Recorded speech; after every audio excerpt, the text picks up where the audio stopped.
नमस्कार प्यारे दोस्तों, स्वागत करते हैं हम आप सभी का अपने इस यूट्यूब चैनल पर।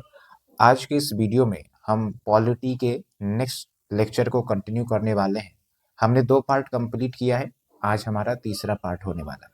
कोशिश करेंगे कि एक साथ 2-3 टॉपिक साथ के साथ समाप्त हो जाए। बिना देरी किए हुए चलिए शुरुआत करते हैं हम अपने पहले टॉपिक से। पहला टॉपिक है आपका फिस्कल फेडरलिज्म। उसको समझने से पहले सबसे पहले हम फेडरलिज्म को समझना चाहेंगे। जो फेडरलिज्म है ना, वो पावर को डिस्ट्रीब्यूट करता है between centre and the state. India के केस में आप देख लीजिए, हमारे देश में केंद्र सरकार भी है और राज्य सरकारें भी है। और ये जो पावर मिला है, राज्य सरकार को भी बहुत सारे पावर दिए गए हैं, केंद्र सरकार को भी बहुत सारे पावर है। 7 शेड्यूल का नाम आपने सुना होगा, ठीक है। तो यही कंसेप्ट कहलाता है फेडरलिज्म। अब ये समझ गए आप। अब इसमें आप फाइनेंशियल मैटर्स को आप जोड़ देंगे। फाइनेंसेस से रिलेटेड जो पावर मिली है, तो उससे हम फिस्कल फेडरलिज्म का नाम दे देंगे। जैसे राज्यों को भी टैक्स कलेक्ट करने का अधिकार है, केंद्र सरकार को भी टैक्स करने का अधिकार है। उसके साथ साथ जो फाइनेंस कमीशन है, वो भी पैसे डिस्ट्रीब्यूट करती है सेंटर और स्टेट के बीच में, स्टेट और स्टेट के बीच में। तो ये सब आपके फिस्कल फेडरलिज्म का एग्जाम्पल है, क्योंकि बिना पैसे के तो भाई कोई भी सरकार, चाहे राज्य सरकार हो या केंद्र सरकार है, वो कार्य नहीं करेंगी। जब तक फाइनेंशियल ऑटोनॉमी नहीं होगा, तब तक गवर्नमेंट ऑपरेट नहीं कर पाएंगी। सो that is the basic principle. उम्मीद करते हैं आप समझ गए होंगे। बाकी ये टेक्निकल डेफिनेशन दिया गया है, आप पढ़ सकते हैं, लेकिन मुझे जो समझाना था आपको समझा दिया।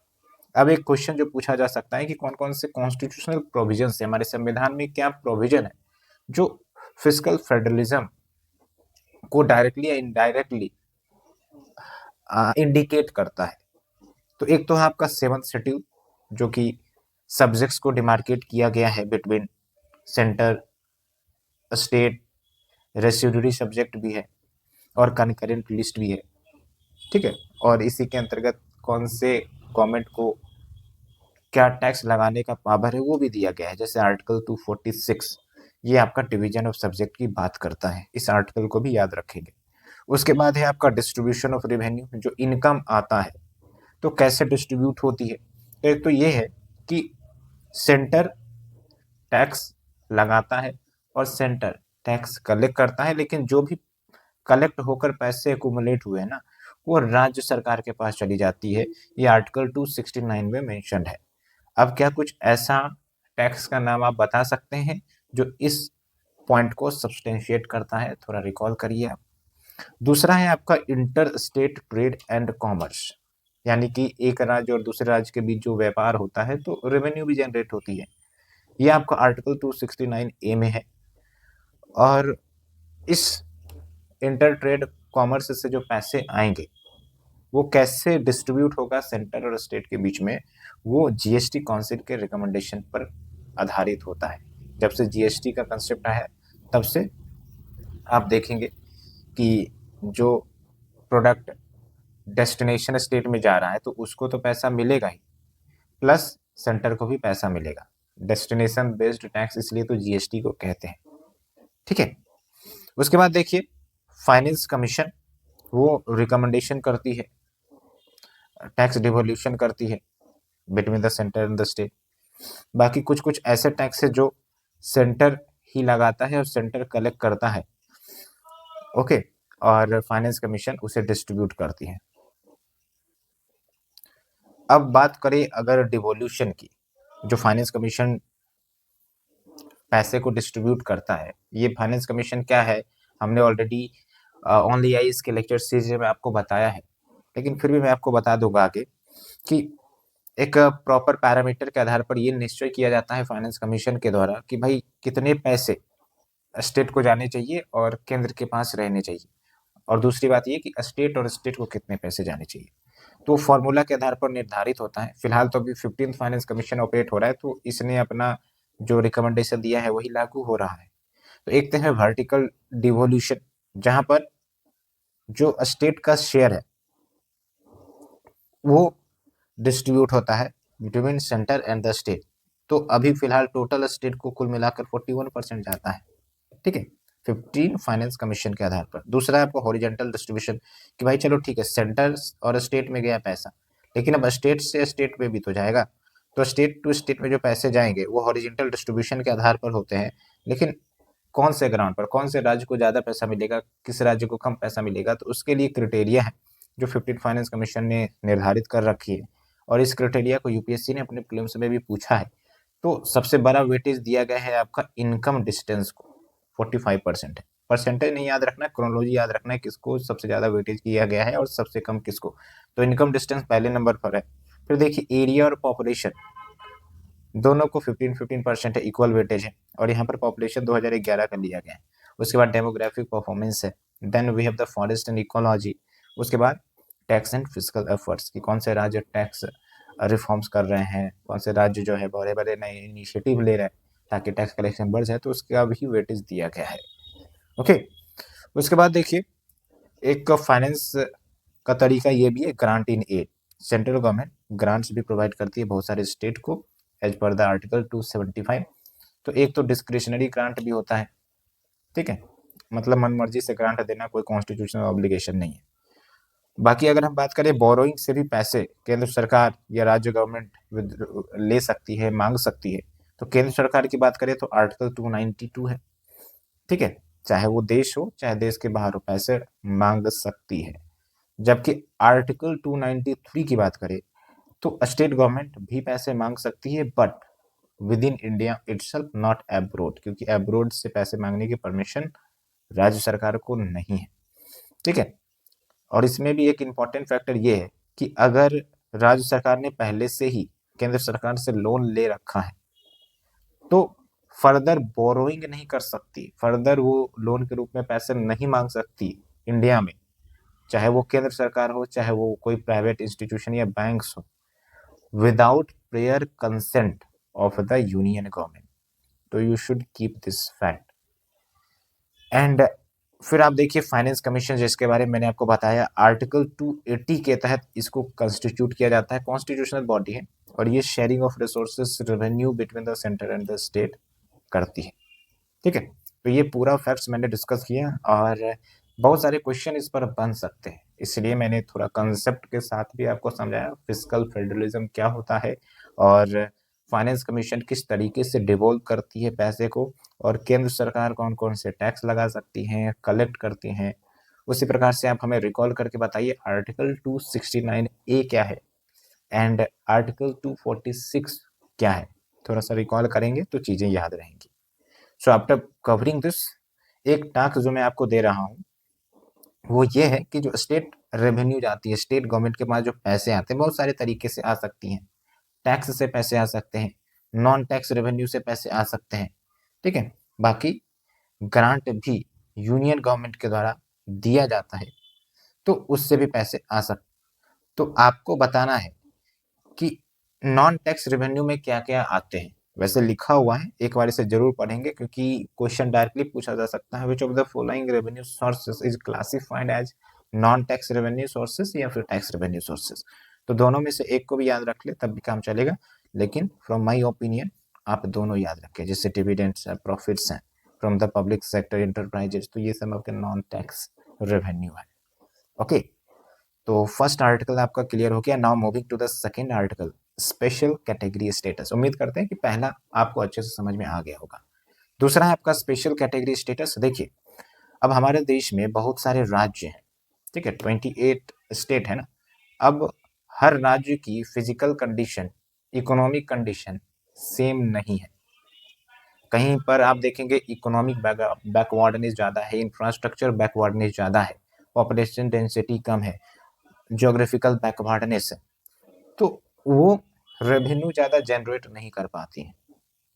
तो ऐसे में तो वो राज्य पीछे रह जाएंगी ना।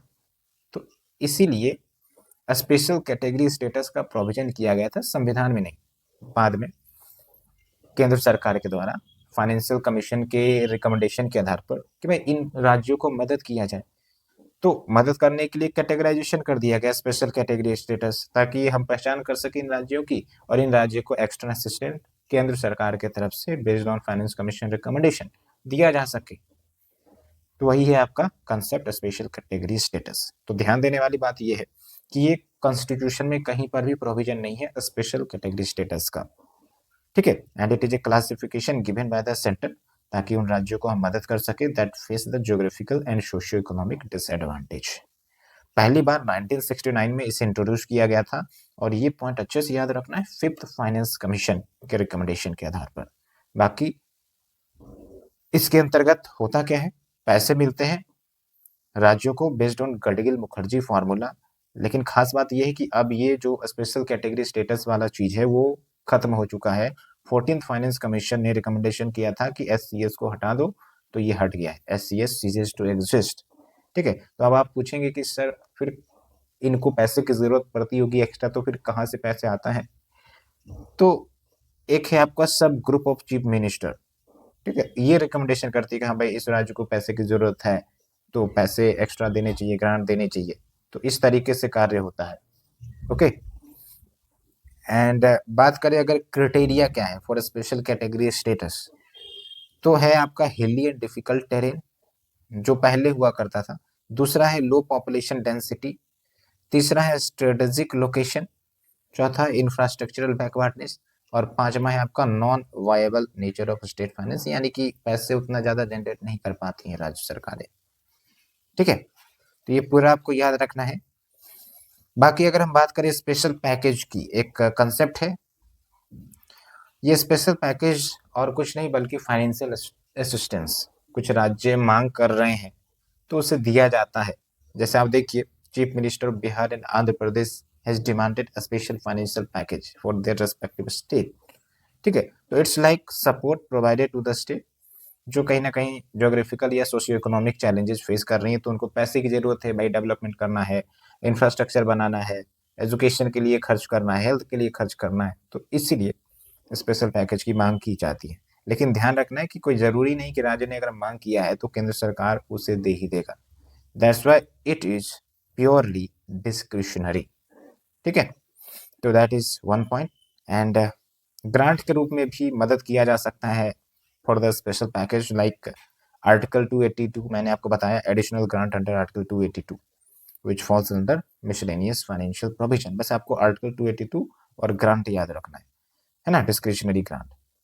और इस डिस्क्रिशनरी ग्रांट के अंतर्गत सेंटर हो या फिर राज्य हो, वो ग्रांट दे सकती है दूसरे राज्य को, कोई दिक्कत नहीं है, ठीक है। तो ऐसा नहीं है कि राज्य सरकार जो है वो किसी दूसरे राज्य सरकार को ग्रांट नहीं दे सकती। भाई अगर आप किसी को दान दे रहे हैं तो कोई जरूरी नहीं ना कि वो कोई किसी स्पेसिफिक जाति या धर्म का हो, किसी को भी आप दे सकते हैं, वो तो पैसा आपका है, डिस्क्रिशनरी राइट्स है आपका। उसी प्रकार से डिस्क्रिशनरी ग्रांट पर नियम लागू होता है, ठीक है।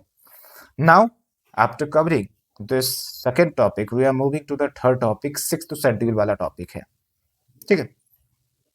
अब आप देखिए, अभी मैंने राज्य की बात करी, अब क्या है कि कुछ कुछ राज्य ऐसे हैं जहाँ ट्राइब्स रहते हैं, है ना।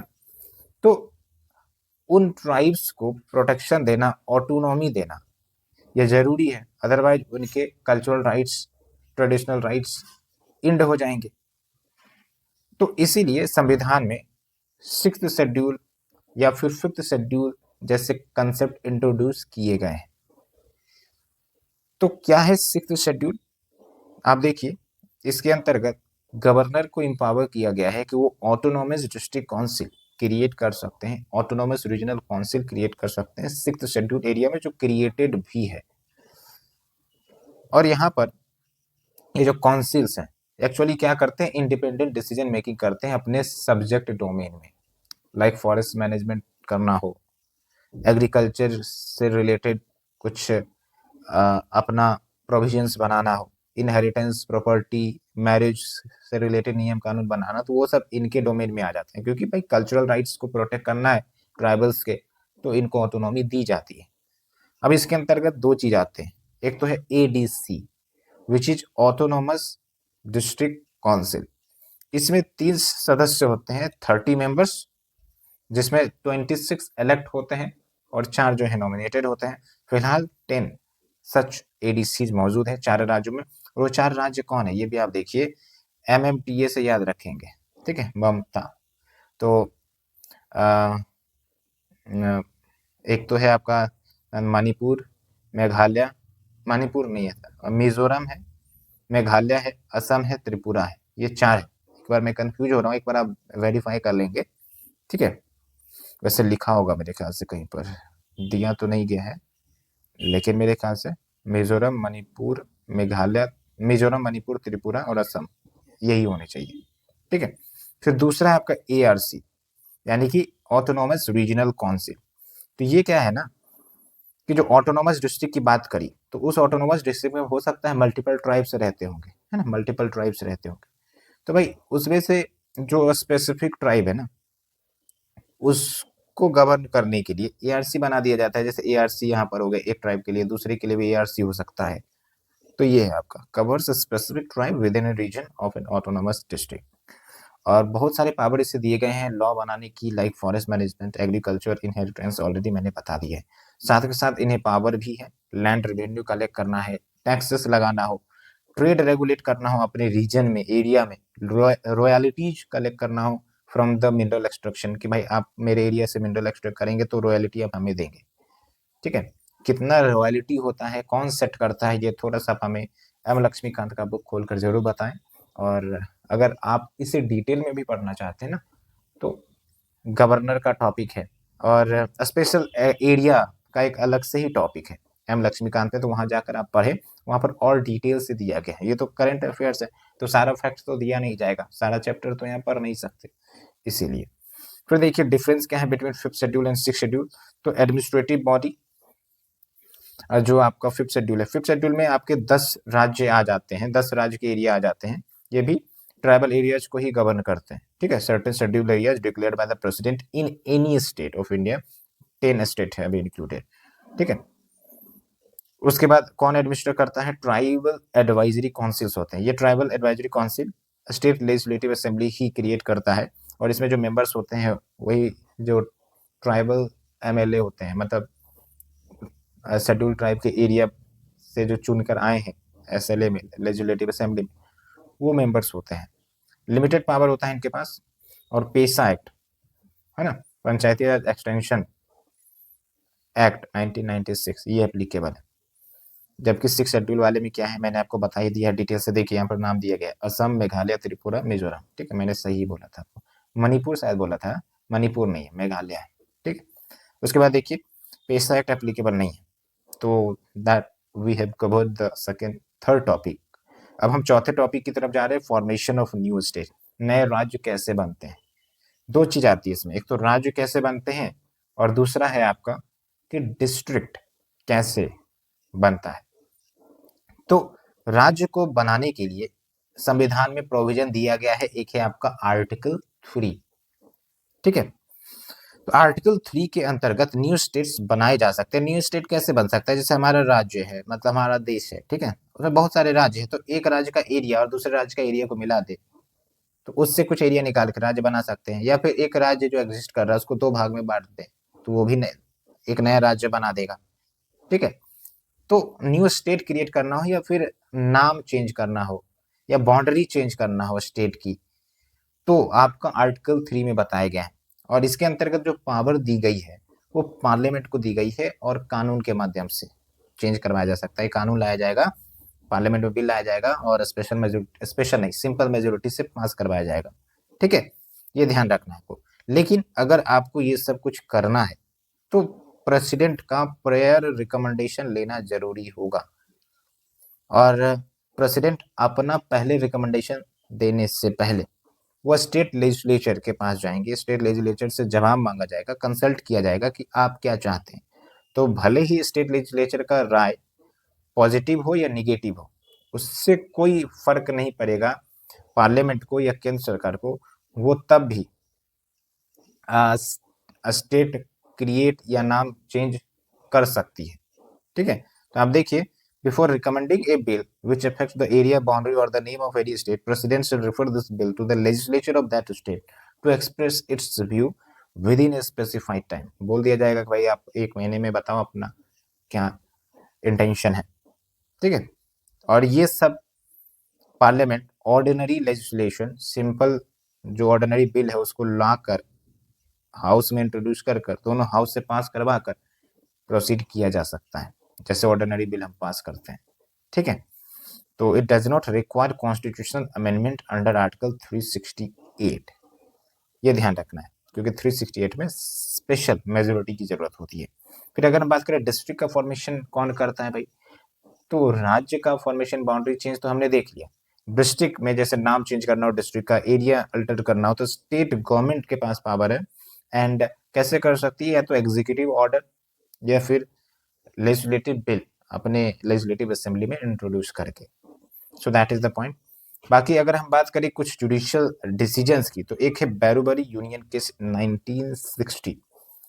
तो इसमें ये बोला गया था सुप्रीम कोर्ट की तरफ से कि जो आर्टिकल 3 है ना, वो इंटरनल रीएडजस्टमेंट की बात करता है, यानी कि चलो ठीक है आप स्टेट बना रहे हो, एक स्टेट को चेंज करके एरिया बाउंड्री सब चेंज करके, लेकिन इसका मतलब ये नहीं है कि आप आर्टिकल 3 का इस्तेमाल करके आज कुछ एरिया, भारत का कुछ एरिया आप दूसरे देश को दे सकते हो, ट्रांसफर कर सकते हो, ऐसा नहीं है, ठीक है। Does not cover secession of Indian territory to a foreign territory.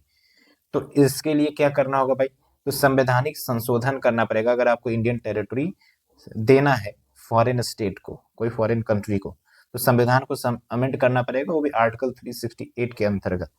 और आप देखिए कि 9th कॉन्स्टिट्यूशनल अमेंडमेंट एक्ट 1960 किया गया था, सो दैट कुछ टेरिटरी जो है इंडिया में थी उसको पाकिस्तान को ट्रांसफर किया गया था। सो दैट्स द पॉइंट, उम्मीद करते हैं आप समझ गए होंगे। अब हम चलते हैं स्टेट रीऑर्गेनाइजेशन कमीशन जो पास्ट में कंस्टिट्यूट किए गए हैं। क्यों कंस्टिट्यूट किया गया था, क्योंकि आज़ादी के बाद में काफ़ी ज़्यादा मांग उठी थी कि भाई स्टेट को लैंग्वेज के आधार पर डिवाइड किया जाए या क्रिएट किया जाए, ठीक है। तभी आप देखेंगे शुरुआत में आंध्र प्रदेश का जन्म हुआ फ्रॉम द मद्रास, क्योंकि लिंग्विस्टिक बेसिस पे सेपरेट होना चाह रहे थे और किन्हीं की तो मृत्यु भी हो गई थी, लाइक आमरन अनशन किया था उन्होंने, नाम याद आ रहा है तो आप हमें जरूर बताएंगे। बाकी आप देखिए लिंग्विस्टिक बेसिस पर किया जाए या नहीं, बहुत सारी कमिटी थी। एक तो एस के धर कमीशन 1948, ये लिंग्विस्टिक बेसिस को सपोर्ट नहीं कर रहे थे। फिर जेबीपी कमिटी भी उसके बाद क्रिएट हुई 1948 में ही, ये भी लिंग्विस्टिक बेसिस पर स्टेट के डिवीजन को एक्सेप्ट नहीं कर रही थी। बट फजल अली कमीशन 1953 आता है, तो ये लिंग्विस्टिक बेसिस पर स्टेट को क्रिएट करने की बात कही थी। तो अगर तीनों ऑप्शन दे देगा और बोलेगा कि भाई कौन से कमिटी ने लिंग्विस्टिक बेसिस पर स्टेट को डिमार्केट करने की बात कही थी, तो फजल अली कमीशन है, इन दोनों ने रिजेक्ट कर दिया था। और जेबीपी का फुल फॉर्म आप हमें बताइए कि कौन कौन से इंपॉर्टेंट पर्सनालिटी जेबीपी के अंतर्गत थे, ठीक है। फिर देखिए फजल अली कमीशन को फाइनली अप्रूव किया गया और 14 स्टेट एंड 6 यूटी कंस्टिट्यूट की गई उस समय, ठीक है, 1956 में। कैसे, संवैधानिक संशोधन 7th अमेंडमेंट एक्ट 1956 के अंतर्गत। ओके, तो ये पॉइंट आपको क्लियर हो गया होगा और इसी प्रकार से आपका पूरा टॉपिक जो है वो समाप्त होता है। 25 मिनट हो गए हैं और उम्मीद करते हैं कि एक एक पॉइंट अच्छे से समझ में आ रहा होगा। तो जहाँ जहाँ हमें ज़रूरत लग रही है कि प्रीलिम्स के लिए इम्पॉर्टेंट है, उस पॉइंट्स को हम हाईलाइट भी कर दे रहे हैं और आपको अच्छे से बता भी रहे हैं, एक्सप्लेन भी कर दे रहे हैं। Now we are moving to the judiciary section, और अभी हम इसको हाईलाइटेड वाला पोर्शन लेकर आते हैं, थोड़ा सा आप वेट करिए। So our next topic judiciary, and यहाँ पर हम पढ़ेंगे अल्टरनेटिव डिस्प्यूट रिजोल्यूशन। कंटेक्स्ट क्या है, सुप्रीम कोर्ट ने online मेडिएशन training web portal launch किया है। अब क्या है ये ऑनलाइन मेडिएशन ट्रेनिंग वेब पोर्टल, नाम से ही क्लियर हो रहा है कि भाई एक वेब पोर्टल है जो मीडिएटर्स हैं, लीगल प्रैक्टिशनर्स हैं, उनको मेडिएशन सबके लिए ट्रेनिंग की जाएगी। अब फिर से एक क्वेश्चन आप पूछेंगे कि सर मेडिएशन क्या है, वो भी हम बताएंगे, आप चिंता ना करें। तो सबसे पहले हम इस वेब पोर्टल की बात कर लेते हैं, उतना ज़्यादा इंपॉर्टेंट नहीं है क्योंकि पॉलिटी में इस टाइप से क्वेश्चन नहीं पूछे जाते, फिर भी आप थोड़ा सा याद रखेंगे। इस वेब पोर्टल को डेवलप किया गया है by NALSA, national legal services authority plus mediation and conciliation project committee. अब ये जो कमेटी है MCPC, ये सुप्रीम कोर्ट ऑफ इंडिया के द्वारा 2005 में कंस्टिट्यूट किया गया था, सो दैट जो भी हमारे देश में मेडिएशन और कॉन्सिलिएशन की चीज़ों को प्रमोट किया जा रहा है उसका इफेक्टिव इम्प्लीमेंटेशन हो, ठीक है। तो इस पोर्टल के मदद से ट्रेनिंग किया जाएगा mediation to the legal professionals across the country and alternative dispute resolution सबको भी प्रमोट किया जा रहा है। अब आते हैं एडीआर क्या है, ठीक है। तो बेसिकली आप ट्रेडिशनल कोर्ट जाते हैं, अगर कोई भी घटना हो गई, केस हो गया, तो कोर्ट जाते हैं, supreme court, high court, district court, ये सब कोर्ट उपलब्ध है।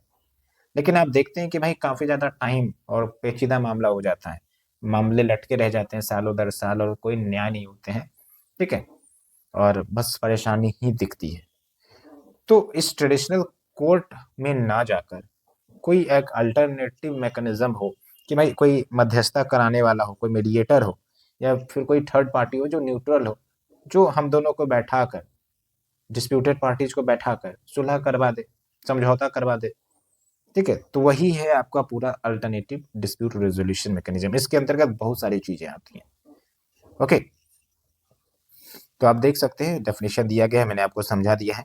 और इसमें न्यूट्रल थर्ड पार्टी होती है जो कम्युनिकेट करते हैं और डिस्प्यूट को रिजोल्व करने का प्रयास करते हैं। और अगर हम बात करें टाइप्स की, तो एक तो आर्बिट्रेशन हो गया, मेडिएशन, कॉन्सिलिएशन, नेगोशिएशन और कोलैबोरेटिव लॉ। आर्बिट्रेशन में क्या है कि भाई एक न्यूट्रल आर्बिट्रेटर रहेगा, ठीक है, जो फैसला सुनाएगा, अवार्ड सुनाएगा, अवार्ड मतलब फैसला, ठीक है। कैसे सुनाएगा भाई? एविडेंस इकट्ठा करके, जो भी पार्टीज एविडेंस अपने देंगे और उस पर पूरा आकलन करके, एनालिसिस करके वो फैसला सुनाएगा। ओके, ये हो गया आर्बिट्रेशन। दूसरा है मेडिएशन। मेडिएशन में भी क्या है कि मेडिएटर होगा जो डिस्प्यूटेड पार्टीज के बीच मध्यस्थता कराएगा। फिर है आपका कंसिलिएशन। इसमें भी आपका न्यूट्रल थर्ड पार्टी है जो पार्टीज से बात करेगा, जो डिस्प्यूट में है, इंफॉर्मेशन एक्सचेंज करेगा और सेटलमेंट ऑप्शन प्रोवाइड करेगा। लगभग आपको सिमिलर कंसेप्ट ही लग रहा होगा, तो सिमिलर ही है, कोई इसमें ज्यादा फर्क नहीं है। बट आप एग्जैक्ट कीवर्ड याद रखेंगे तो ज्यादा सही रहेगा, क्योंकि मैच द फॉलोइंग में क्वेश्चन पूछा जा सकता है, ठीक है।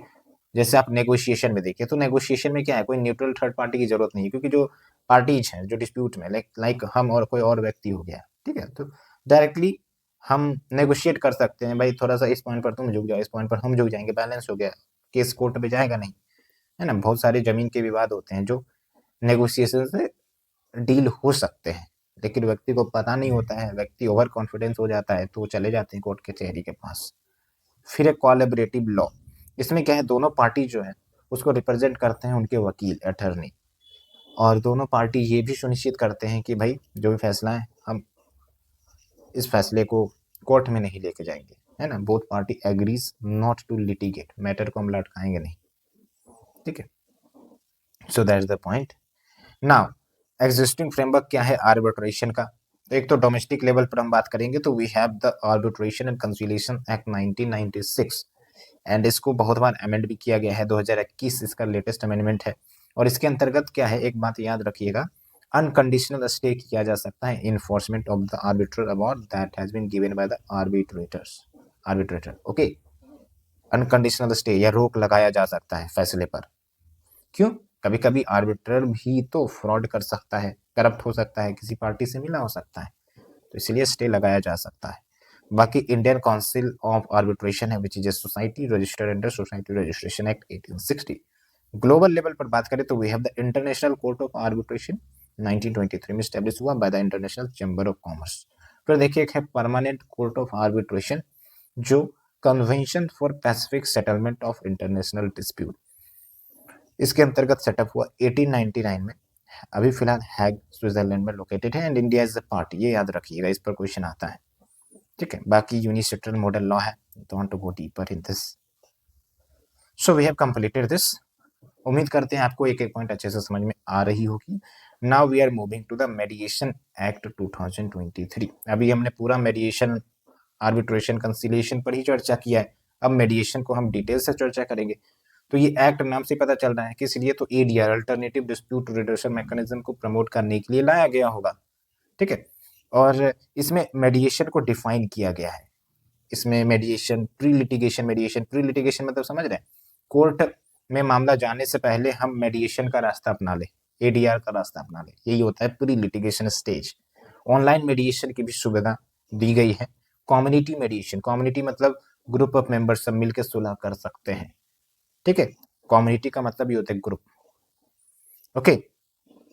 एंड इसके अंतर्गत क्या होगा कि जो भी पार्टीज है जो डिस्प्यूट में है, कन्फ्लिक्ट में है, वो सेटलमेंट तक पहुंच सकती है with assistance from the third person, जिसको हम मेडिएटर कहते हैं। ऑलरेडी मैंने चीख चिल्ला चिल्लाकर आपको बता ही दिया है। और यहाँ पर वॉलंटरी प्री लिटिगेशन मेडिएशन की बात है कि वो सिविल या फिर कॉमर्शियल नेचर का भी डिस्प्यूट हो तो उसे मेडिएशन के माध्यम से सॉल्व कर सकते हैं बिफोर अप्रोचिंग द कोर्ट। तो प्री लिटिगेशन मेडिएशन का ऑप्शन है, ये याद रखिएगा। लेकिन कुछ कुछ डिस्प्यूट ऐसे हैं जो मेडिएशन के लिए एलिजिबल नहीं है, जैसे क्रिमिनल केसेस हो गए। भाई किसी ने मर्डर किया, वो हम थोड़ी ना सुलह करवा देंगे, सजा तो मिलनी है भाई। तो क्रिमिनल प्रोसिक्यूशन हो गया, या फिर affecting the rights of the third parties, तो ये सब कुछ है। लेकिन पॉइंट ये जरूर याद रखना है, क्रिमिनल प्रोसिक्यूशन में ये लागू नहीं होता है। टेरिटोरियल जुरिडिक्शन देखिए, मेडिएशन ये within the territorial jurisdiction of the court या tribunal of the computed jurisdiction. Timeline की भी बात की गई है, like it must be completed within 120 days plus 60 days extra दिया जा सकता है with the consent of the party. फिर देखिए, मेडिएशन काउंसिल ऑफ इंडिया को भी इस्टेब्लिश किया गया है इस एक्ट के माध्यम से। मतलब ये स्टेट्यूटरी बॉडी हो गया जिसमें एक चेयरपर्सन और 2 फुल टाइम मेंबर्स होंगे, एक पार्ट टाइम मेंबर होगा और 3 एक्स ऑफिशियो मेंबर्स होंगे। चेयरपर्सन याद रखना है, ठीक है। फिलहाल अगर आप हमें बता सकते हैं वो is the chairperson of the मेडिएशन council of India, तो काफी अच्छी होगी। एक बार आप सोचिए।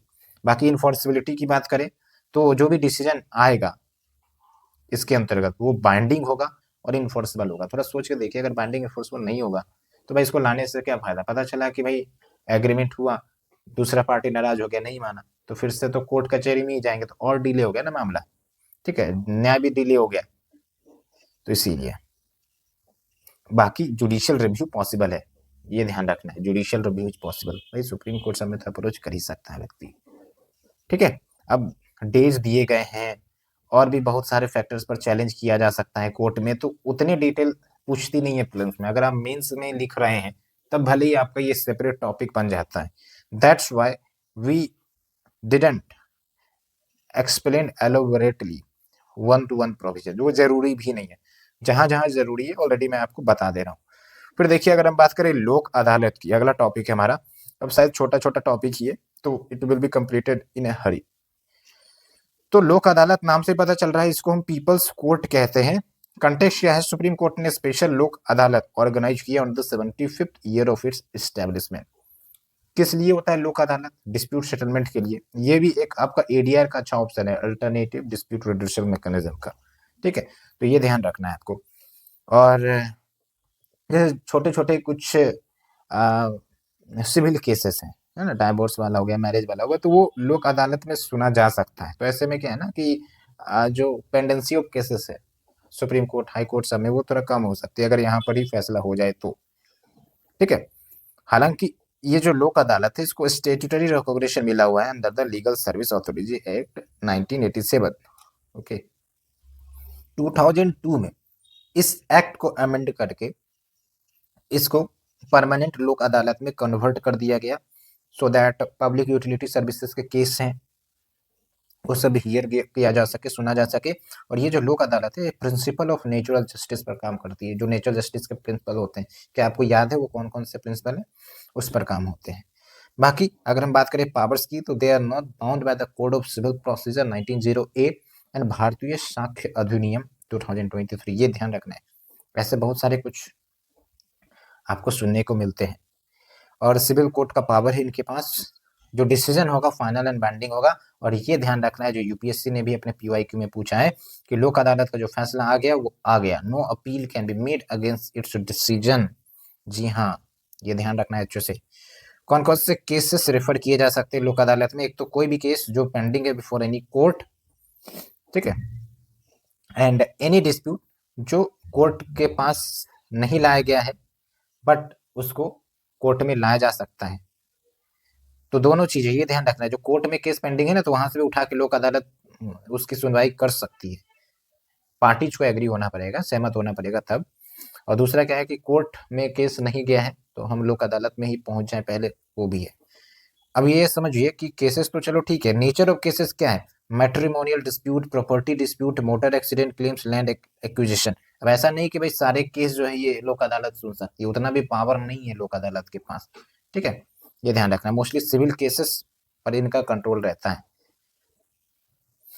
और फिर अगर हम बात करें फर्स्ट लोक अदालत की, तो 1982 में जूनागढ़ गुजरात में सेटअप हुआ था। So we have completed all of this.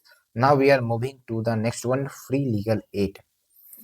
Free legal aid का मतलब क्या हुआ कि कंटेक्स्ट समझेंगे, कंटेक्स्ट उतना इंपॉर्टेंट नहीं है, जो कंसेप्ट है वो इंपॉर्टेंट है। देखिए, हमारे देश में बहुत सारे गरीब लोग हैं, है ना, जिनके पास पैसा नहीं है, कोर्ट कचहरी का आइडिया नहीं है कि भाई कैसे अप्रोच करना है, क्या करना है। तो ऐसे में तो उन्हें न्याय नहीं मिल पाएगा ना। तो इसीलिए उनको भी न्याय मिले, वो भी जस्टिस की मांग कर सके कोर्ट कचहरी में, तो उसके लिए फ्री लीगल एड का कंसेप्ट लाया गया था, ताकि फ्री में वकील हो जाए, गवर्नमेंट उसे पैसा देगी और केस की सुनवाई हो सके। ठीक है, तो इक्विटेबल जस्टिस लाने का बहुत अच्छा तरीका है ये। और जो हमारे संविधान है उसमें जो डीपीएसपी के प्रोविजन है, directive principle of state policy, उसमें फ्री लीगल एड की तो बात कही गई है। कौन से आर्टिकल में? 39A में। हालांकि ओरिजिनल कॉन्स्टिट्यूशन में नहीं था, संवैधानिक संशोधन करके डीपीएसपी में इसे डाला गया था। ठीक है, आगे हम चर्चा करेंगे, डोंट वरी। तो फ्री लीगल एड के बारे में हमने आपको बता दिया। Free legal services to individuals जो अफोर्ड नहीं कर सकते लीगल रिप्रेजेंटेशन, वकील, जज और access to the justice system, मैंने आपको बता दिया। ठीक है, क्या कॉन्स्टिट्यूशनल प्रोविजन? एक तो आर्टिकल 21 है, इसमें क्या बोला गया कि no person shall be deprived of his life और personal liberty except according to the procedure established by law. अब अगर इन्हें मौका ही नहीं दिया जाएगा जुडिशरी में रिप्रेजेंट करने के लिए, तो आर्टिकल 21 का तो वायलेशन हो गया ना, right to life and personal liberty, इसलिए जरूरी था। और आर्टिकल 39A में क्या बोला गया है? Justice are not denied to any citizen because of economic और अदर डिसेबिलिटी, इसलिए फ्री लीगल एड का कंसेप्ट इंसर्ट किया गया था। और इसको मैंने आपको बताया कि ओरिजिनल संविधान में था नहीं, तो 42nd कॉन्स्टिट्यूशनल अमेंडमेंट 1976 के माध्यम से इसे इंसर्ट किया गया था। तो ये पॉइंट आपको ध्यान रखना है, मैंने हाईलाइट कर दिया है। बाकी अगर हम बात करें क्या कुछ स्टेट्यूटरी प्रोविजंस हैं लीगल एड के लिए, क्या कुछ लीगल प्रोविजंस है, तो एक तो legal services authorities act 1987 create किया गया, मतलब इस एक्ट को पारित किया गया था, और 1995 में ये इन्फोर्सेबल हुआ। और इस एक्ट के अंतर्गत जो लीगल सर्विस अथॉरिटी है उसको कंस्टिट्यूट करने की बात की गई, सो दैट ये जो लीगल सर्विस अथॉरिटी है free and competent legal services provide कर सके वीकर सेक्शन को। तो आप देखिए, लीगल सर्विस अथॉरिटी में आपको 3 लेवल मिल जाएगा, national legal services authority, national level पर state legal services authority, state level पर district legal services authority, district level पर, ये तीनों चीज। ठीक है, और नेशनल लीगल सर्विसेज अथॉरिटी क्या करता है? ओवरऑल नेशनल लेवल पर देख रेख करता है कि भाई फ्री लीगल एड सबकी जो योजना है सही से चल रही है कि नहीं चल रही है, ओवरऑल मॉनिटरिंग करता है। ओके, ये ध्यान रखेंगे। और फिर देखिए, जो आपका सेक्शन 341 ऑफ भारतीय नागरिक सुरक्षा संहिता 2023 है, ये बोलता है कि जो एक्यूज मतलब जो दोषी है, अभी तो सजा उस पर मतलब फैसला नहीं आया है। दोषी मतलब क्या कि आरोप है इसके ऊपर, अभी वैलिडेट नहीं हुआ है कि उसने आरोप किया है, चार्जशीट तैयार नहीं हुआ है। ठीक है, उसी को एक्यूज कहते हैं। एक कन्विक्टेड होता है, मतलब उस पर जो है प्रूफ हो गया है कि भाई उसने क्राइम किया है। ठीक है, इसलिए छोटे छोटे डेफिनेशंस मैं आपको बताते चलता हूँ ताकि आप कंफ्यूज ना रहें बाद में, अदरवाइज बड़ा प्रॉब्लम होता है चीज़ों को समझने के लिए। तो इसमें क्या है? Legal aid to the accused at state expense, सरकार के खर्च पर लीगल एड दिया जाएगा, but not in all case, certain case. फिर देखिए, अगर हम बात करें नेशनल लीगल सर्विस अथॉरिटी, इस पर क्वेश्चन आता है, ध्यान रखिएगा। स्टेट्यूटरी बॉडी मैंने आपको बताया, लीगल सर्विस अथॉरिटीज एक्ट 1987 के तहत इसे कंस्टिट्यूट किया गया, और इसका क्या काम है? Free and competent legal services provide करना। वही काम आपका नालसा का है, सालसा का है, डालसा का है, डिस्ट्रिक्ट, स्टेट और नेशनल। ठीक है, फंक्शन देख लीजिए, पॉलिसी, प्रिंसिपल, गाइडलाइन तैयार करना for the state legal service authority, so that जो भी लीगल सर्विसेज प्रोग्राम है उसको इम्प्लीमेंट किया जा सके, मॉनिटरिंग, इवेल्युएट इम्प्लीमेंटेशन, एंड ये ध्यान रखेंगे आप, लोक अदालत भी ऑर्गेनाइज करता है, सो दैट डिस्प्यूट सेटलमेंट हो जल्द से जल्द। बाकी इस पॉइंट को आपको अच्छे से याद रखना है, क्योंकि यहाँ से क्वेश्चन आया है, डायरेक्टली क्वेश्चन आया है। कौन कौन से एलिजिबल है? Women and children, industrial workman, mentally ill people, या फिर disable person, victims of trafficking in human beings, okay, SC ST के members, victims of mass disaster, can be violence, flood, drought, earthquake, industrial disaster, persons जो custody में है, juvenile home में या psychiatric hospital में, उनके लिए भी लागू होता है। मैं एक एक करके इसलिए पढ़ा रहा हूँ ताकि आप चीज़ों को रिकॉल कर सके। यहाँ से भी क्वेश्चन पूछ दिया जाएगा, आप कंफ्यूज हो जाएंगे। बाकी ये फैक्ट आपको याद रखना है कि वैसे व्यक्ति जिनकी एनुअल इनकम, वार्षिक आय कम है then the prescribed by the respective state government if the case is before court other than the Supreme Court and less than 5 lakh if the case is before Supreme Court। यानी कि अगर person की annual income 5 lakh से कम है तो फिर supreme court के अंतर्गत उसको लीगल सर्विसेज फ्री में दी जा सकती है, अगर सुप्रीम कोर्ट वो अप्रोच कर रहा है तो। बाकी हाई कोर्ट सब के लिए क्या है, वो स्टेट लेजिस्लेचर डिफाइन करता है, यहाँ पर दिया गया है रेस्पेक्टिव स्टेट गवर्नमेंट। ठीक है, बाकी हम चलते हैं अब अगले टॉपिक की तरफ, ट्रिब्यूनल सिस्टम इन इंडिया। हमारे देश में जो ट्रिब्यूनल्स है ना, वो ट्रिब्यूनल्स भी क्या है, जुडिशरी है। पूरा टॉपिक हम जुडिशरी का ही देख रहे हैं। ओके, तो एक फैसला है इलाहाबाद हाई कोर्ट का। इनका कहना है कि जो भी अपील किया जाता है against the order of the central administrative tribunal while exercising the contempt jurisdiction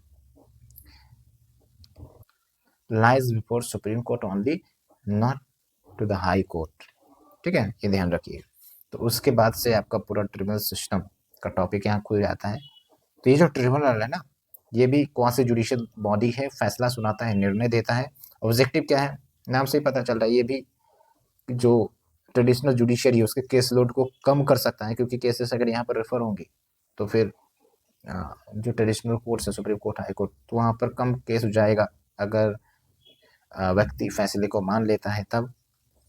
constitutional recognition है इसकी, कैसे, आर्टिकल 323A और आर्टिकल 323B, ये दोनों आपका एडमिनिस्ट्रेटिव ट्रिब्यूनल के कॉन्स्टिट्यूशन की बात करते हैं। जबकि जो सेंट्रल एडमिनिस्ट्रेटिव ट्रिब्यूनल है ना, वो आर्टिकल 323A के अंतर्गत क्रिएट किया गया है। क्योंकि यहाँ पर बात जो है सेंट्रल एडमिनिस्ट्रेटिव ट्रिब्यूनल की हो रही है, इसलिए हम उसी का चर्चा कर रहे हैं। तो क्या कार्य करता है CAT, तो अब देखिए कि कोई भी अगर रिक्रूटमेंट या फिर कंडीशन ऑफ सर्विस से रिलेटेड अगर डिस्प्यूट है, ठीक है, तो उसके मैटर को हियर करता है। अब प्राइवेट वाला नहीं, पब्लिक की बात कर रहे हैं, पब्लिक सर्विसेज एंड पोस्ट। ठीक है, in connection with the union और the other authorities under the control of government. जबकि 2010 में सुप्रीम कोर्ट ने क्लैरिफाई किया था कि जो सब्जेक्ट मैटर है अंडर आर्टिकल 323B वो एक्सक्लूसिव नहीं है, और जो आपके लेजिस्लेचर है, स्टेट लेजिस्लेचर, ये भी ट्रिब्यूनल्स क्रिएट कर सकते हैं एनी सब्जेक्ट मैटर जो उनके डोमेन में आता है, that comes under the state list, जिस पर वो कानून बना सकते हैं। तो 323B के अंतर्गत स्टेट भी ट्रिब्यूनल्स कंस्टिट्यूट कर सकता है, और 323A के अंतर्गत तो चलो केंद्र ही कंस्टिट्यूट करता है। ओके देखिए, कुछ ट्रिब्यूनल्स को अपीलेट जुरिडिक्शन भी प्राप्त है। अगर हम बात करें अपील्स की, तो इनके फैसले की सुनवाई के बाद अपील कहाँ किया जा सकता है, तो कंसर्न हाई कोर्ट में लाइक है। लेकिन कुछ लॉ साफ साफ बोलता है कि आप सुप्रीम कोर्ट में डायरेक्टली अप्रोच करेंगे, हाई कोर्ट में नहीं। तो एक प्रकार से क्या ड्यूलिटी वाली सिस्टम है, कुछ कुछ मैटर पर हाई कोर्ट का जुरिडिक्शन एक्सक्लूड किया गया है, और बहुत सारे केसेस में हाई कोर्ट में भी अपील किया जा सकता है। ओके, अब यहाँ पर कुछ डिफरेंसेस दिया गया है ट्रिब्यूनल और कोर्ट्स के बीच में। तो ऑलरेडी कोर्ट्स, ट्रेडिशनल कोर्ट्स के बारे में आपको पता ही है, तो ऐसा बस ट्रिब्यूनल्स देख लीजिए। तो जो ट्रिब्यूनल्स क्रिएट किए जाते हैं वो एक्ट्स ऑफ पार्लियामेंट के एक्ट पास करके, कानून पास करके। और ये कंसेप्ट जो है ट्रिब्यूनल का, वो 42nd कॉन्स्टिट्यूशन अमेंडमेंट एक्ट 1976 के अंतर्गत इंसर्ट किया गया। इसमें 2 आर्टिकल ऐड किए गए, 323A जो कि एडमिनिस्ट्रेटिव ट्रिब्यूनल हमने आपको बताया, CAT सेंट्रल एडमिनिस्ट्रेटिव ट्रिब्यूनल, ठीक है, और स्टेट लेवल पर भी क्रिएट किया जा सकता है स्टेट एडमिनिस्ट्रेटिव ट्रिब्यूनल। 323B अन्य मैटर्स के लिए लाइक टैक्सेशन, लैंड रिफॉर्म, तो ये ध्यान रखिएगा। स्वरण सिंह कमेटी ने रिकमेंड किया था इसे, और प्रिंसिपल ऑफ नेचुरल जस्टिस पर कार्य करता है ये। ठीक है, तो ये है। बाकी जो ट्रेडिशनल कोर्ट्स हैं इनके पास तो बहुत सारे पावर हैं ही, like high court, supreme court, बहुत सारे पावर इनको दिए गए हैं। ओके, अब आप हमें बताइए कि ट्रिब्यूनल्स का बेसिक ऑब्जेक्टिव क्या था, किस लिए कंस्टिट्यूट किया गया था, और क्या आर्टिकल 323B के अंतर्गत सिर्फ केंद्र सरकार ही ट्रिब्यूनल इंस्टीट्यूट कर सकता है, या फिर राज्य सरकार भी कर सकते हैं, और आर्टिकल 323A के अंतर्गत क्या सिर्फ केंद्र सरकार क्रिएट कर सकता है ट्रिब्यूनल्स, या फिर स्टेट गवर्नमेंट भी क्रिएट कर सकते हैं। तो थोड़ा सा सोच के आप जवाब देंगे, और अगर नहीं समझ में आ रहा है, अगर आप नहीं रिकॉल कर पा रहे, तो वीडियो को फिर से सुने, रिपीट करें। ठीक है, हो सकता है बीच में बोलते बोलते कुछ पॉइंट्स हमारा छूट जाता होगा, लेकिन मैं क्वेश्चन पूछता हूँ तो आप उस क्वेश्चन को भी सीरियसनेस से लीजिए ताकि टॉपिक आपका कंप्रिहेंसिव तरीके से कवर हो। So now we are moving to the bail. भाई बेल तो काफ़ी सिंपल सा शब्द लगता है, बट काफ़ी ज़्यादा एक प्रकार से कहेंगे कि जुडिशियल सिस्टम में कॉम्प्लेक्स चीज़ है, क्योंकि कोई भी व्यक्ति अगर क्राइम करता है या फिर एक्यूज्ड है क्राइम का तो उसको पकड़ कर लेके जाया जाता है जेल में बंद करने के लिए, ठीक है, या जेल में बंद भी कर दिया जाता है, डिटेन भी कर लिया जाता है पूछताछ के लिए। तो अगर वो व्यक्ति जेल से बाहर आना चाहता है टेम्पोररी पीरियड के लिए, है ना, कुछ अवधि के लिए, कुछ काम पड़ गया, ठीक है, फैमिली इश्यू आ गई, तो उसको छुट्टी चाहिए, टाइम चाहिए, तो उस चीज़ को हम बेल कह देते हैं, ठीक है। अब ये जो बेल है वो विभिन्न प्रकार के होते हैं जो हम आगे देखेंगे। तो थोड़ा सा मैंने आपको बताया कंटेक्स्ट, बाकी न्यूज़ में क्यों रहा है। तो एक केस है Jalaluddin Khan versus union of India case. इसमें ये बोला गया सुप्रीम कोर्ट की तरफ से कि जो बेल है ना वो रूल होना चाहिए, एक्सेप्शन नहीं होनी चाहिए, क्योंकि ऐसा देखा गया है कि जो भी एप्लीकेंट्स हैं जो बेल के अप्लाई करते हैं बहुत सारे का बेल रिजेक्ट हो जाता है। तो वही सुप्रीम कोर्ट के पास जब मैटर बोला गया तो भाई जब बेल प्रोविजन है रूल में तो फिर बेल क्यों नहीं दिया जाना चाहिए, इसलिए ये स्टेटमेंट निकल कर आए और इससे आप यूज कर सकते हैं बहुत सारे क्वेश्चन, ठीक है। और ये भी बोला गया इवन स्पेशल स्टेट्यूट, स्पेशल कानून like UAPA, unlawful activities prevention act, जो कि काफी ज्यादा एक प्रकार से पेचीदा कानून है, तो इस पर भी बेल दिया जा सकता है, ठीक है। अदरवाइज बेल आप नहीं देते हैं तो it's lead to the violation of article 21, ठीक है, denying bail in deserving cases, वही है यहाँ पर इंपॉर्टेंट बात है, violation of the rights under article 21, ये भी पॉइंट याद रखेंगे। अब क्या कानूनी प्रोविजन है बेल की, तो जो बेलेबल ऑफेंस है जिसमें बेल मिल सकता है तो उसमें तो बेल मिलेगा ना, बाकी ये सेक्शन वेक्शन लिखा गया है तो उसके अंदर नहीं जाएंगे, इतना अंदर तो जाता नहीं है। तो बेलेबल ऑफेंस को लेकर जो प्रोविजन है तो आप देखिए मैक्सिमम पीरियड, तो अगर कोई अंडर ट्रायल प्रिजनर है जिस पर अभी सजा का चार्जशीट नहीं बना है, जिस पर अभी जज ने फैसला नहीं सुना है कि वो दोषी है, तो उसे हम अंडर ट्रायल प्रिजनर कहते हैं। तो अगर वो अंडर ट्रायल प्रिजनर जिस आरोप में उसको जेल में डाला गया, मान के चलिए उस आरोप में अगर मैक्सिमम इम्प्रिजनमेंट जो भी हो, चाहे 10 साल हो 5 साल हो, तो अगर उसने 50% सजा काट लिया है, ठीक है, सजा काट लिया जबकि अंडर ट्रायल ही है, तो उसको बेल दिया जाएगा। दूसरा है कि अगर फर्स्ट टाइम ऑफेंडर जिसने पहली बार क्राइम किया है तो उसको बेल दिया जा सकता है अगर उसको 1/3 of the maximum period of imprisonment से ज़्यादा रखा गया है, डिटेन किया गया है, ठीक है, ये ध्यान रखेंगे। बाकी स्पेशल लॉज में भी बेल के प्रोविजन है, लाइक पोस्को में भी बेल के प्रोविजन है, डोमेस्टिक वायलेंस एक्ट 2005 इसमें भी बेल के प्रोविजंस है, ठीक है, लेकिन थोड़ा सा कॉम्प्लिकेटेड होता है, उतनी आसानी से बेल नहीं मिलती है, ठीक है। तो अगर हम बात करें भाई बेल के क्या क्या फॉर्म है, वैरायटीज है, तो एक तो रेगुलर बेल, तो रेगुलर बेल उससे मिलती है जो ऑलरेडी कस्टडी में है, पुलिस की कस्टडी में है और वो बेल मांग रहा है, ये हो गया रेगुलर बेल।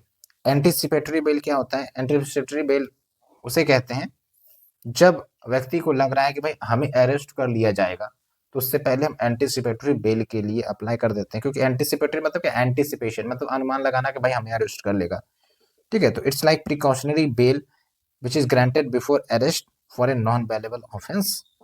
फिर है आपका इंटरिम बेल, तो इंटरिम का मतलब ही होता है टेम्पोररी बेल, ठीक है, और इसे ग्रांट किया जाता है before hearing for the regular या फिर एंटीसिपेटरी बेल। तो रेगुलर या एंटीसिपेटरी बेल के लिए जब हियरिंग हो रही होती है तो उससे पहले जो बेल आपके लिए अप्लाई किया जाता है वो इंटरिम बेल।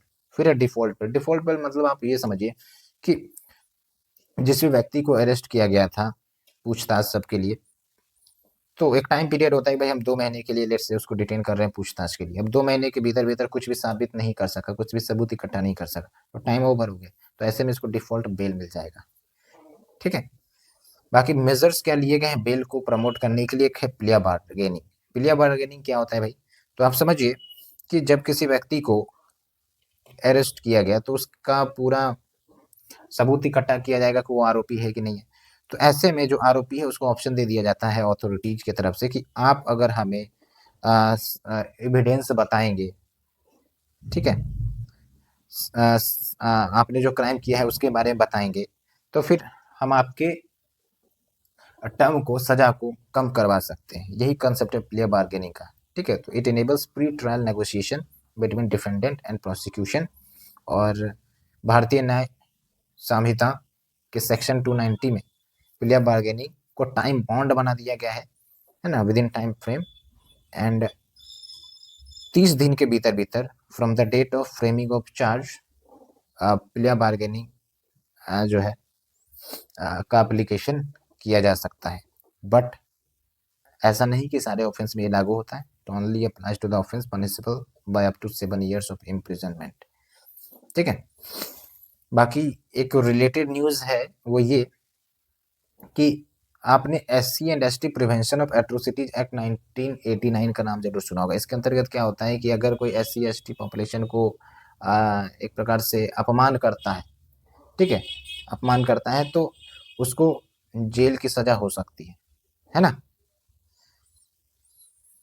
तो सुप्रीम कोर्ट ने ये बोला कि अगर कोई भी आरोपी है जिसको SC ST prevention of atrocities act के अंतर्गत पकड़ा गया है तो वो एंटीसिपेटरी बेल के लिए अप्लाई कर सकता है और इस पर कोई रोक नहीं होगा, अनलेस एंड अनटिल कि जिसको पकड़ा जाने का प्रयास किया जा रहा है, जिसको पकड़ने का प्रयास किया जा रहा है, एक्यूज्ड को प्रॉपर सबूत हो, एविडेंस हो, प्राइमा फेसी हो, ठीक है, तब भले ही अलग बात होगा, लेकिन without prima facie case anticipatory bail देने से उसको नहीं रोका जा सकता।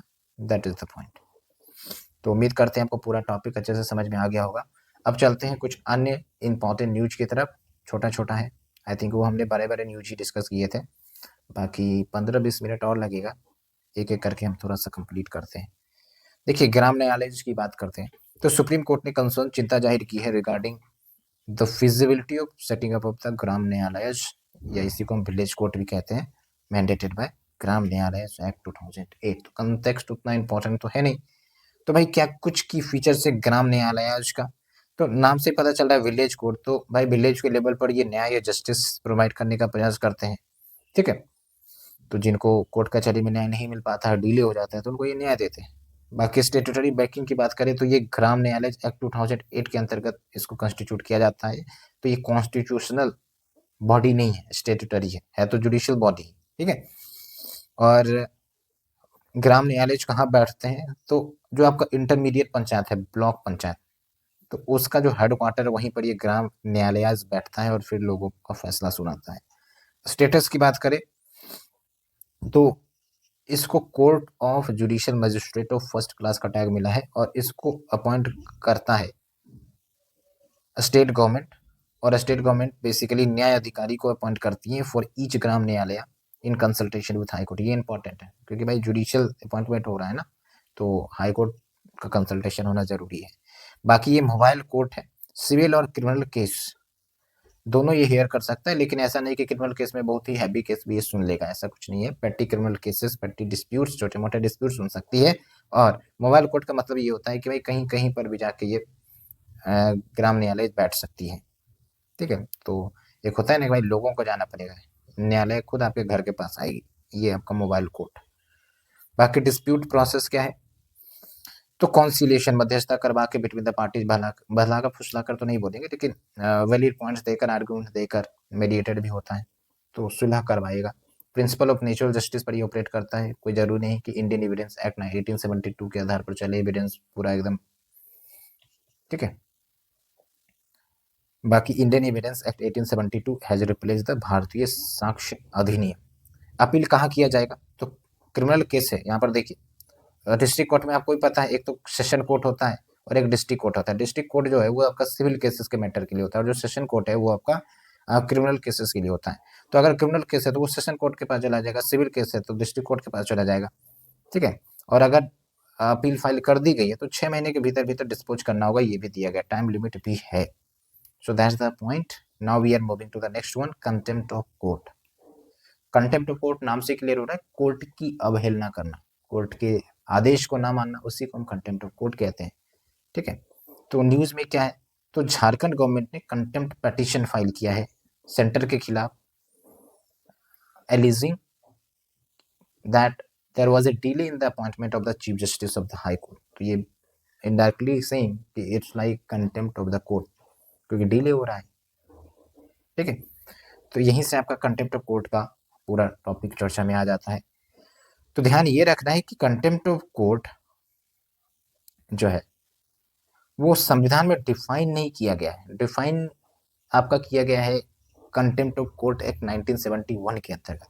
हालांकि article 129 and article 215 it gives the power to the supreme court and high court respectively कि वो कंटेम्प्ट के लिए पनिश कर सकते हैं किसी को भी।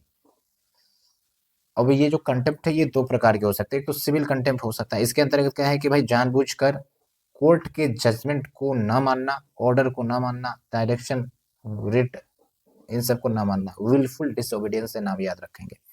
क्रिमिनल कंटेम्प्ट का मतलब क्या, वो थोड़ा सा सीरियस कंटेम्प्ट हो गया ये, like publication of any matter जो स्कैंडलाइज करता है या फिर कोर्ट की ऑथोरिटी विश्वसनीयता को कम कर देता है, prejudices or interferes with the due course of any judicial proceeding, interferes or obstructs the administration of justice।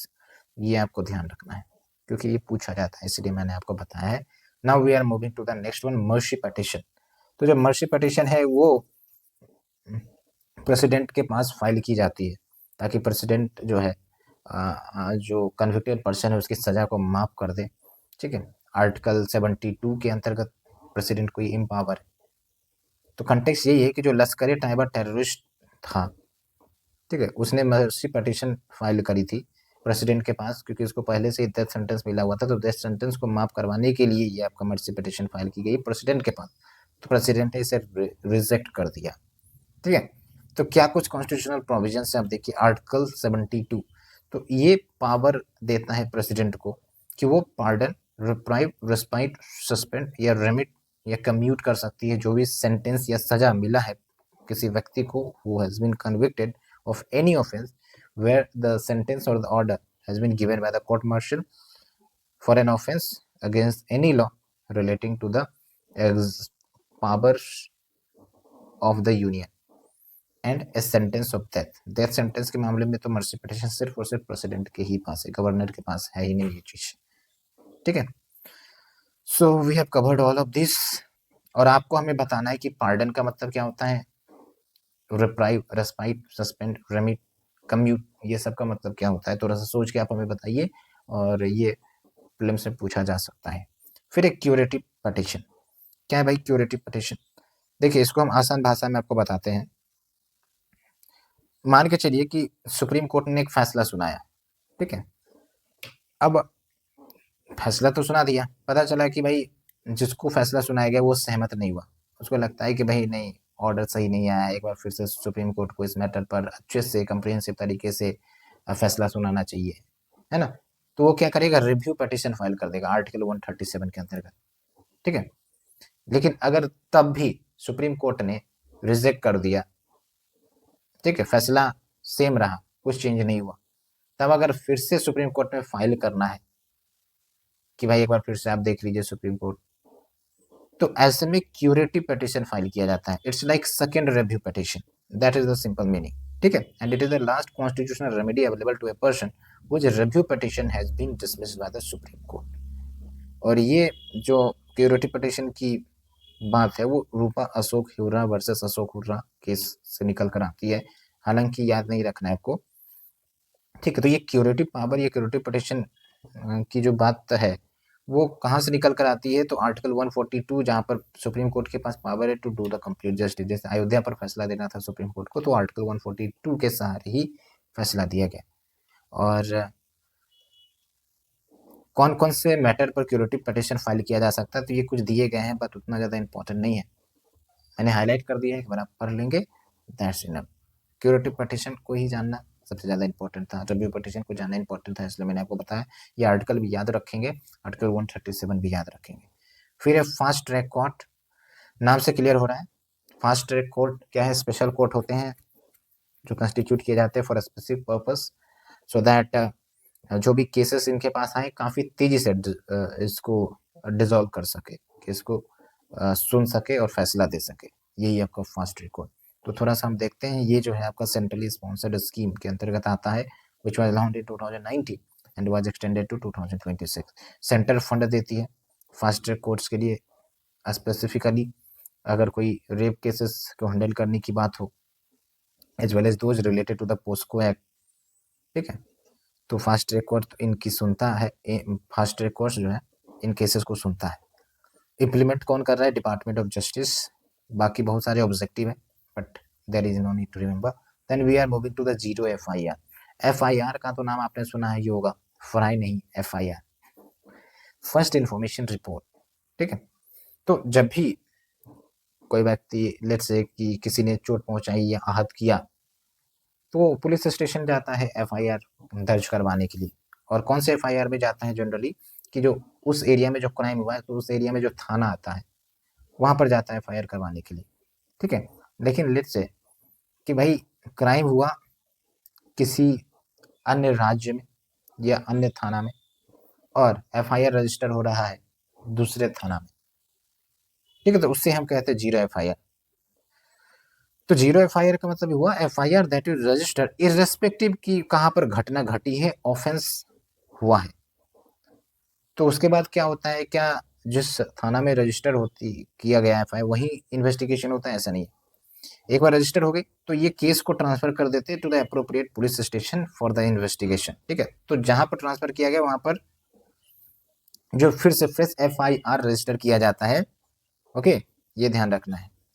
देखिए, the relevant police station registers a new FIR for investigation.